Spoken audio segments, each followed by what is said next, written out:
2024 लोकसभा चुनाव के लिए बीजेपी ने पहली सूची जारी की है। उसमें से एक सरप्राइज नाम है हैदराबाद लोकसभा कॉन्स्टिट्यूंसी को लेकर, जहां पर उन्होंने माधवी लता कोम्पल्ला को उतारा है।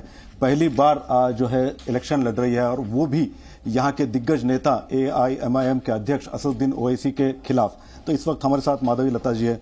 ये बताइए, आपने चूज किया हैदराबाद कॉन्स्टिट्यूंसी या फिर आपको बीजेपी ने उतारा है?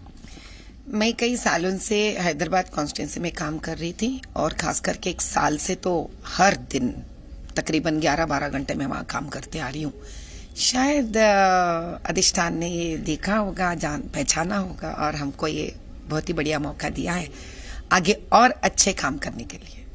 लेकिन आपके प्रत्याशी असदुद्दीन ओवैसी है। 80 के दशक से ओवैसी परिवार का दबदबा और उससे पहले भी हैदराबाद में रहा है और वो 2004 से कंटिन्यूअस MP है। ये माना जाता है कि हैदराबाद लोकसभा कॉन्स्टिट्यूंसी में सिर्फ असदुद्दीन ओवैसी को नामांकन भरना होता है, बस जीत निश्चित है। जीत निश्चित है, ये बात वक्त को ही कहना पड़ेगा। वक्त अपना रुख कैसा बदलता है इंसान कभी नहीं जाना ये बात। और सच्चाई तो ये है कि जब दुख और दर्द बढ़ जाता है, जब इंसान के अंदर डर निकल जाता है, जब इंसान अपना न्याय के लिए लड़ने के लिए बाहर आना शुरू कर देता है, तब जीत कुछ और ही सुनाई देता है। आप असदुद्दीन ओवैसी को कैसे आंकती है, कैसे असेस करती है? क्योंकि वो एक अच्छे वक्ता भी है, जिस प्रकार से बात करते हैं पार्लियामेंट के अंदर या पार्लियामेंट के बाहर, काफी होमवर्क करते हैं, फैक्ट्स एंड फिगर्स देते हैं, स्टैटिस्टिक्स बताते हैं और मुस्लिम्स हो, दलित हो, आदिवासी, इनकी बात करते हैं। जब वो बात करते हैं कहीं पर भी लोग उनको सीरियसली लेते हैं। तो आपका असेसमेंट क्या है उनके बारे में? हाँ, मुझे पता है वो बहुत बड़े पढ़े लिखे बैरिस्टर है, लंदन से किए हुए हैं, हमसे काफी बड़े हैं, कॉन्स्टिट्यूशन को बहुत अच्छी तरह से जानते हैं। लेकिन एक बात है, उन लोगों का दिल नहीं समझ पाए। वो हमेशा कहते हैं जो भी उनके पास आता है वो मजहब नहीं देखते, चाहे वो हिंदू हो, मुसलमान हो, कोई भी हो, सभी का काम करते हैं और सभी के लिए वो जो है MP है या फिर पब्लिक रिप्रेजेंटेटिव है। आप क्यों ऐसा समझते हैं कि वो सिर्फ माइनॉरिटीज के लिए करते हैं या हिंदूज के लिए नहीं करते हैं? अगर वो दोनों को बराबरी से देखते हैं, जहां तक मुझे मालूम है वो मुसलमानों को भी नहीं देख रहे हैं, वो मुद्दे पे भी आएंगे हम।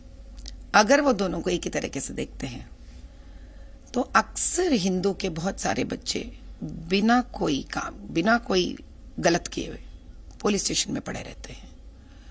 अक्सर बहुत सारे घर ऐसे हैं जो कब्जे में निकल जाते रहते हैं। अक्सर ऐसे कई हिंदू लोग हैं तो दुकानों को छोड़कर भाग के निकल गए वहां से। बताइए तो सही, किसको पसंद है जहां वो जन्म लिए और बड़े हुए छोड़ के चले जाने के लिए? क्या आपके पास एग्जाम्पल्स है क्या कि हिंदू फैमिलीज छोड़ के गए वहां से, हिंदू लोगों को भगाया गया है वहां से? अगर आप पटेल मार्केट, चारमीनार की तरफ जाएंगे, एक जमाना था 15-20 साल पहले जब पूरे हिंदू शॉप्स रहते थे। ऐसा तो मैंने कहीं नहीं देखा कि सारे के सारे हिंदू निकल के चले जाएंगे। ऐसा होना चाहिए कि शॉप्स नंबर पे बढ़ना चाहिए। मुसलमानों के शॉप्स, हिंदू के शॉप्स दोनों एक ही संख्या पे बढ़ना चाहिए। ऐसा थोड़ी होता है कि हिंदू खाली करके निकल गए, वहां पे मुसलमान आ गए। ये नहीं, मैंने तरक्की कहीं नहीं सुना है। ऐसा तरक्की मैंने अपने जीवन में तो नहीं सुना है। अब की बार 2024 का जो चुनाव है, आपके हिसाब से हैदराबाद लोकसभा कॉन्स्टिट्यूंसी में अगर 3 मुद्दे आप बताएंगे जिस पर आप समझते हैं कि आपकी जो दावेदारी है वो काफी मजबूत है? पहली बात औरत, दूसरी बात बच्चे, तीसरा वो युवक जिनके पास नौकरियां नहीं है, बेसिक फैसिलिटीज ही नहीं है। वहां पे मैं फ्लाईओवर्स के बारे में बात करूं, मॉल्स के बारे में बात करूं, जिनके पास मेट्रो के बारे में बात करूं, जिनके पास खर्चा करने की हैसियत नहीं है। मैं क्या बोलूं, वहां पे सिनीप्लेक्स आना है, आईमैक्स आना है। हाँ, मैं चाहती हूं कि रातों रात ऊपर वाला ऐसा कुछ कर दे कि वो एकदम हैदराबाद का हाईटेक सिटी बन जाए। लेकिन प्रथम तो मुझे उन लोगों को खाने का, उनका इज्जत, उनका परिवार, उनका सेहत उनका मोहल्लों का वो जो गंदगी है उसको तो पहले मुझे एड्रेस करना पड़ेगा।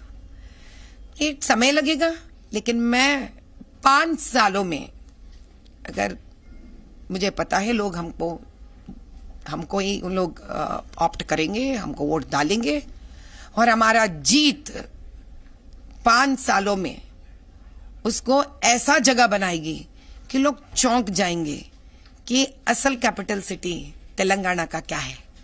वो हैदराबाद लोकसभा कॉन्स्टिट्यूएंसी या जो हाईटेक सिटी और यहाँ का जुबली हिल्स, बंजारा हिल्स लोग कहेंगे, वो मैं बना के दिखाऊंगी।